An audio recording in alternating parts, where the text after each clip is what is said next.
15 things you should give up to be happy.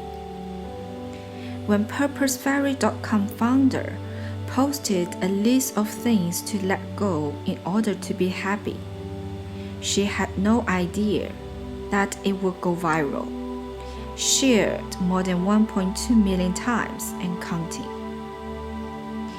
Based on that inspiring post, this heartfelt book gives readers permission to give up. That is, to let go of the bad habits that are holding them back from achieving authentic happiness and living their best lives.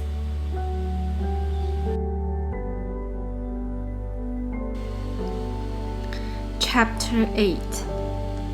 Give up the luxury of criticize. When we judge or criticize another person, it says nothing about that person. It merely says something about our own need to be critical. My story. I cried for days, not wanting to leave behind the new life I had created in Orlando, and not wanting to abandon my friends. But eventually, after 8 months of living in Florida, we packed our stuff, said goodbye to our friends, and drove all the way to Chicago in my boyfriend's car. No longer after we arrived in Chicago, once again, I began to feel the same discomfort, anger, pain, and resentment I had felt the moment I first arrived in the US. But this time, the feeling became more intense, violent, and aggressive. Worst of all, much more mutual between Stephen and me. Now, instead of trying to keep it to himself, my boyfriend began yelling back.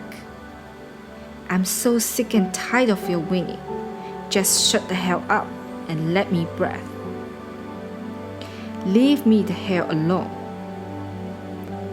And I would immediately start to cry. I wanted him to acknowledge me and my suffering. But he couldn't do it anymore. He had his own inner pain to deal with.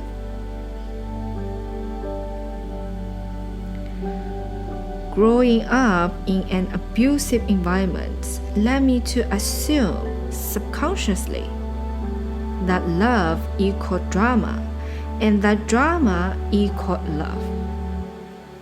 You see, in the 3 years that Stephen and I spent in the US, I did my best to love him in the same way I saw my father love my mom, by making his life feel like a living nightmare and making him regret the day he fell in love with me.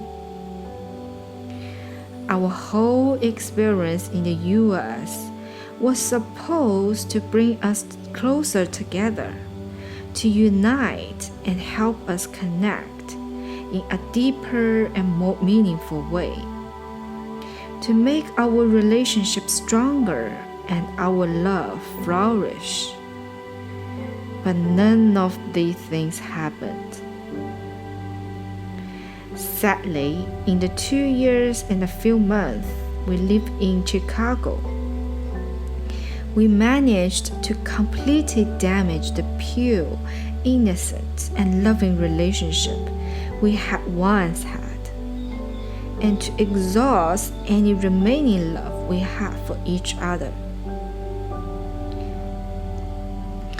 As time went by, Stephen and I went from soulmates to cellmates, trapped on the inside by our own fears, insecurities, and attitudes of criticism, with the keys to freedom in our hands, but with us unable to use them. We became people who were living in the same house, under the same roof, not because they wanted it, not because they were in love, but because they thought they had no other choice. Because they were forced by the circumstances they were in to continue to eat together, sleep together, and pretend they were together. After almost 3 years of living in the US, in the fall of 2009, after many ugly fights, a lot of pushing and pulling, screaming and yelling, we both agreed that it was best for us to go back to Romania and back to where it all started.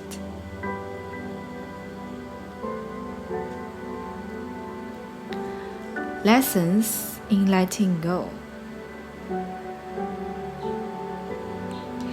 Any fool can criticize, condemn, and complain, but it takes character and self-control to be understanding and forgiving. People grow together with love and appreciation, not blame, judgment, and criticism. Relationships flourish when there is respect, understanding, and support between the people involved, and they perish when those things are missing. But I didn't know that. I had no idea how relationships were meant to work and how life was meant to be lived. It took me quite some time until I finally understood that relationships aren't about making an unhappy person happy, nor are they about making an unloved person feel loved. Relationships are about sharing the love and happiness that is already present within you with each other, growing, improving, and evolving together, both emotionally and spiritually. For all the time we spent in the US, I was so blinded by my pain that I couldn't see what I was doing. I couldn't see that through my constant nagging and toxic behavior, I was poisoning not only myself, but Stefan as well. I criticized him and I criticized the whole world for not loving me, for not treating me the way I hoped to be treated, not knowing that they weren't the source of my unhappiness. I was. The same thing happened to Daniel, another reader of the Purpose Fairy blog. Ever since he was a little boy, Daniel had constantly been criticized by his parents. He grew up with the impression that criticizing himself and those around him was a normal thing to do. When he got married, he criticized his wife every day, always focusing on the things he did wrong and on the things she needed to change so that they could be happy. It wasn't until his wife threatened to file for divorce, tired of his nagging and criticism, that he finally opened his eyes and understood that if he wanted to save his marriage, he needed to learn how to love and appreciate his wife, not to criticize everything he thought was wrong about her. That was the wake-up call he needed. Daniel and his wife managed to heal their relationship, and now instilling in their daughters the importance of mutual respect and care.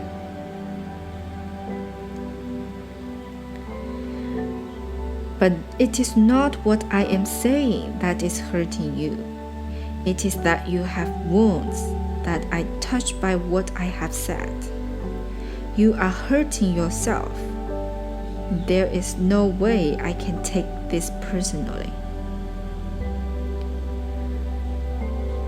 How we experience the world is largely a projection of who we ours are. Our relationships and our lives are nothing but a construct of our thoughts, ideas, and beliefs. If there is inner tumor, unease, pain, and past wounds that are not yet healed, consciously or unconsciously, we will project all those negative things outside ourselves, and we will attract into our lives the people, places, and experiences that will continue to feed our inner shadows and darkness. Our job is not to criticize what others are doing. Our job is to focus our energy on healing, accepting, loving, and embracing all that we are. Because the moment we make peace with ourselves, we also make peace with those things, people, places, and experiences that once caused us to feel hurt, unloved, and neglected. It is only by letting go of the pain we harbor within us, and only by filling our hearts with love and compassion, that we can see the world as it really is. Only by loving ourselves can we love the world around us, and only by no longer criticizing ourselves will we stop criticizing others.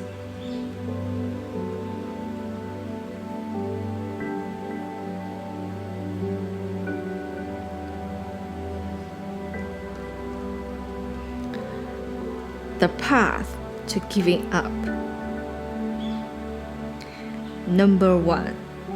Recognize that we are all one. A human being is a part of the world called by us universe, a part limited in time and space. He experiences himself, his thoughts and feelings as something separated from the rest, a kind of optical delusion of his consciousness. This delusion is a kind of prison for us, restricting us to our personal desires and to affection for a few persons nearest to us. Our task must be to free ourselves from this prison by widening our circle of compassion, to embrace all living creatures and the whole of nature in its beauty.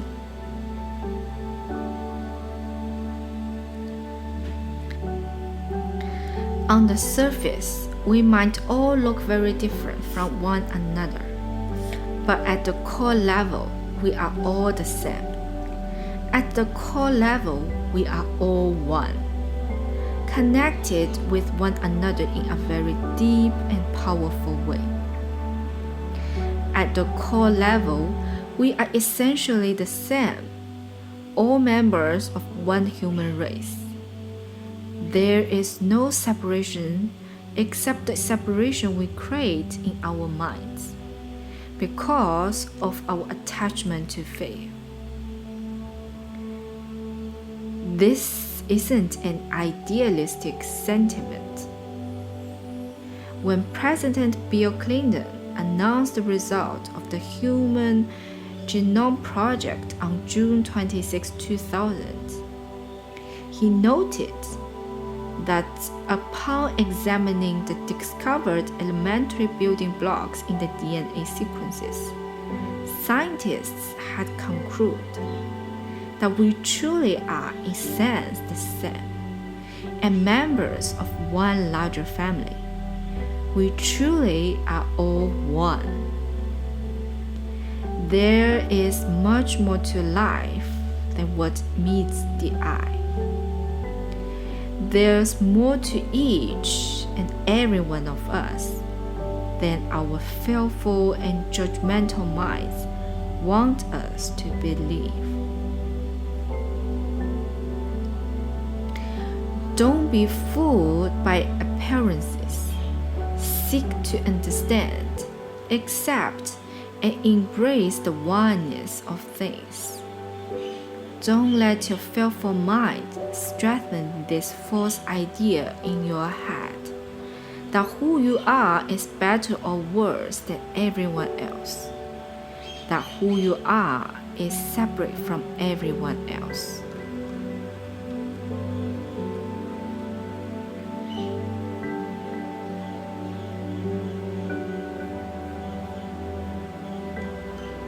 Number 2, make peace with your own darkness. Why do you look at the speck of sawdust in your brother's eye and pay no attention to the plank in your own eye? How can you say to your brother, "Let me take the speck out of your eye," when all the time there is a plank in your own eye? First, take the plank out of your own eye, and then you will see clearly to remove the speck from your brother's eye.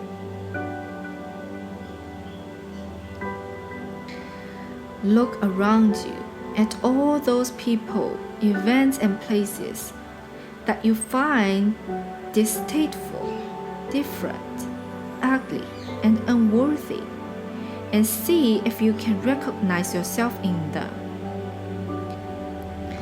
Every fault you find in others touches a denied weakness in yourself. If the things you see on the outside bother you, it's only because they reflect back at you the things that are already within you.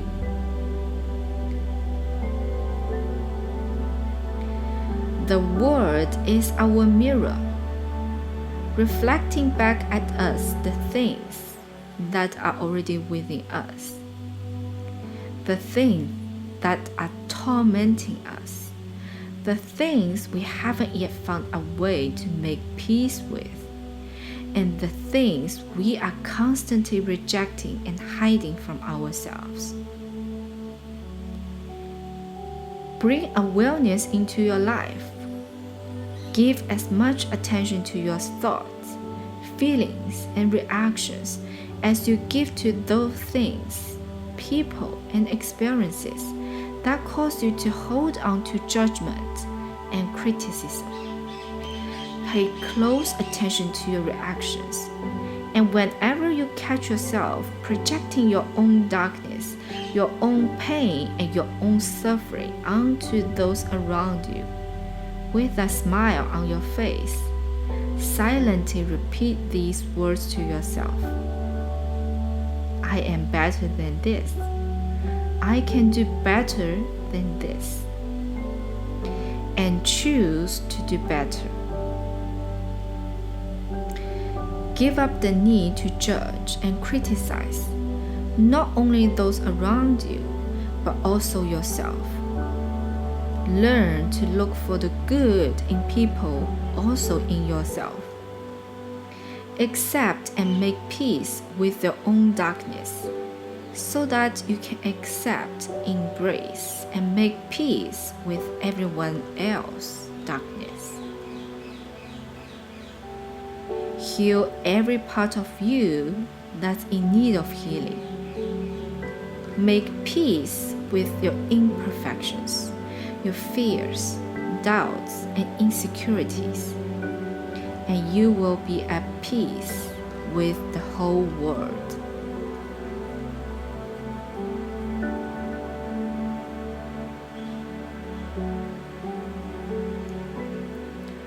Number 3, put yourself in their shoes.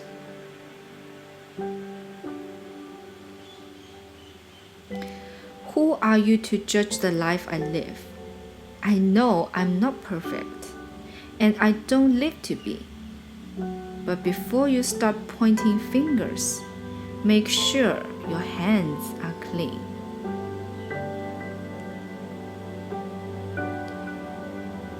Deep down inside, we are all the same. We all want to love and be loved. We all want to be happy and to share our own happiness with those we love. No sane person wakes up with the intention to hurt other people or to make their lives harder.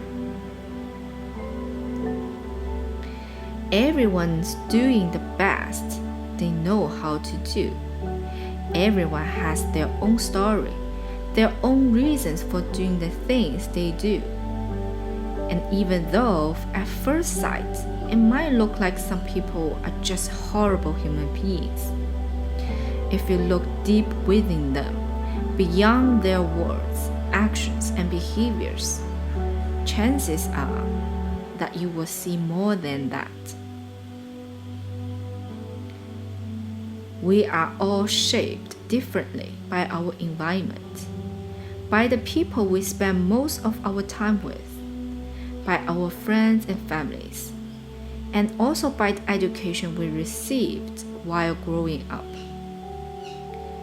But even though on the surface it might look as if we are all very different, if we can look beyond the surface, and if we can put ourselves in the shoes of those we feel the need to criticize, we might discover that all those differences that we first perceived are nothing but illusions. And that deep down inside, we are all the same. Whether it's your partner, your children, your boss, the head of a country, or just a stranger you meet on the street. Instead of impulsively reacting to what they are saying and doing, put yourself in their position instead. Walk in their shoes for a little while, and imagine what it feels like to live the life they are living, to make the choices they are making. See if you can give up the luxury of criticism and embrace a compassionate attitude instead.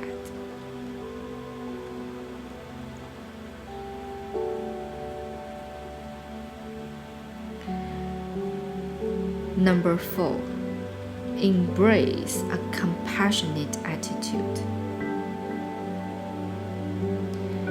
People hurt others as a result of their own inner strife and pain.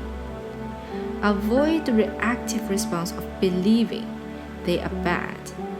They already think so and are acting that way.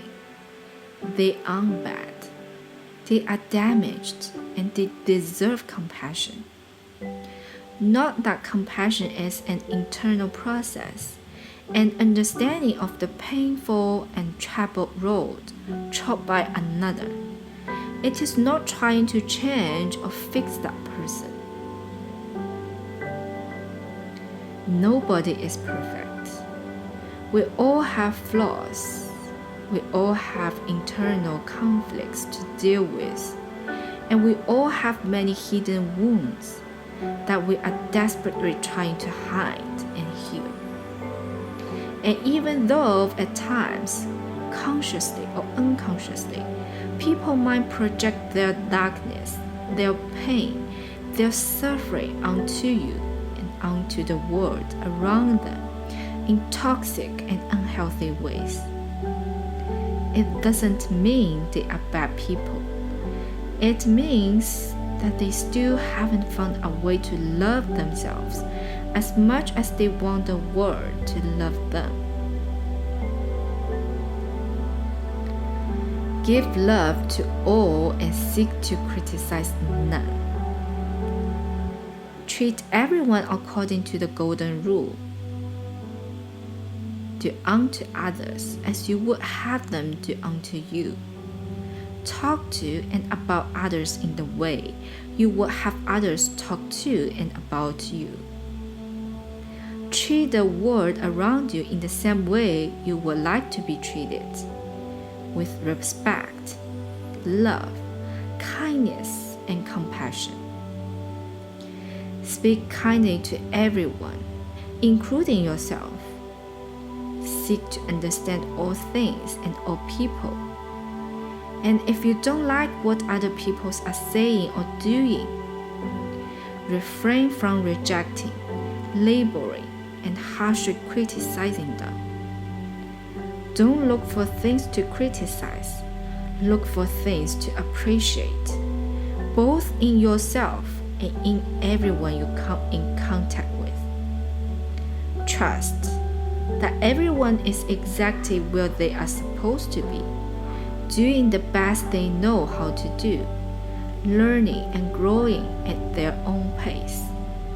Give everyone permission to live the best they know how, and pray that they will do the same for you.